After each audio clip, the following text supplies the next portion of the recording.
দেশের বাজারে খোলা তেল যেভাবে বিক্রি হচ্ছে, সরকার যে কোনো সময় এটি বন্ধ করে দিতে পারে বলে জানিয়েছেন জাতীয় ভোক্তা অধিকার সংরক্ষণ অধিদপ্তরের পরিচালক ফকির মোহাম্মদ মুনাওয়ার হোসেন। বলেন, আগামী 6 মাস থেকে 1 বছরের মধ্যে দেশে খোলা তেল বন্ধ হয়ে যেতে পারে। এর প্রস্তুতি প্রায় সম্পূর্ণ হয়ে গেছে। বৃহস্পতিবার বেলা 11:30টার দিকে জাতীয় ভোক্তা অধিকার সংরক্ষণ অধিদপ্তর ও গ্লোবাল ইমপ্রুভ নিউট্রিশন বাংলাদেশের যৌথ উদ্যোগে এক কর্মশালায় এসব কথা বলেন তিনি। জনগণের উদ্দেশ্যে ফকির মোহাম্মদ মুনাওয়ার হোসেন বলেন, দেশের মানুষের চাহিদা অনুযায়ী ভোজ্য তেল প্যাকেট ও বোতলজাত করার ক্ষেত্রে দেশের সক্ষমতার উন্নতি হয়েছে। এখন শুধু সরকারি নির্দেশনার অপেক্ষায় রয়েছে।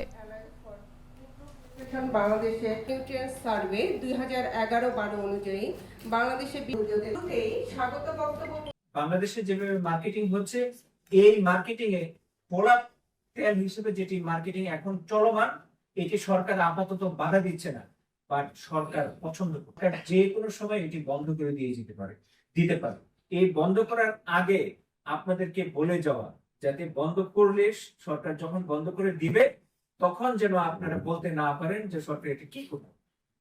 আমি আপনাদেরকে প্রজেক্টেড টাইমও বলতে পারি, আগামী 6 মাস থেকে 1 বছরের মধ্যে বাংলাদেশে খোলা তেল বন্ধ হয়ে যাওয়ার কথা। কারণ আমাদের রিফাইনারি করে ইতিমধ্যে তাদের প্রিপারেশন নিয়ে নিয়েছে। তারা ফুল তেলের বাংলাদেশের যে চাহিদাকৃত যে তেলের ভলিউম, সেই ভলিউমটি প্যাকেটজাত বোতলজাত করার ক্ষেত্রে তাদের ইতিমধ্যে সক্ষমতা ডেভেলপ করেছে। শুধু সরকার থেকে এখন শুধু বললেই হবে যে তোমরা এটি বন্ধ করে দেবো, তখন তারা এটা বন্ধ করে দেবে। কিন্তু এর আগে জনগণকে এবং যারা এনফোর্সমেন্টের সাথে জড়িত তাদেরকে সেন্সিটাইজ করার জন্য মূলত আমাদের এখানে আসে আপনাদেরকে পেন দেওয়া। সুতরাং উৎপাদন স্থলে যে বন্ধ করার যে প্রশ্নটি এসছে, অফকোর্স এটি বন্ধ হবে।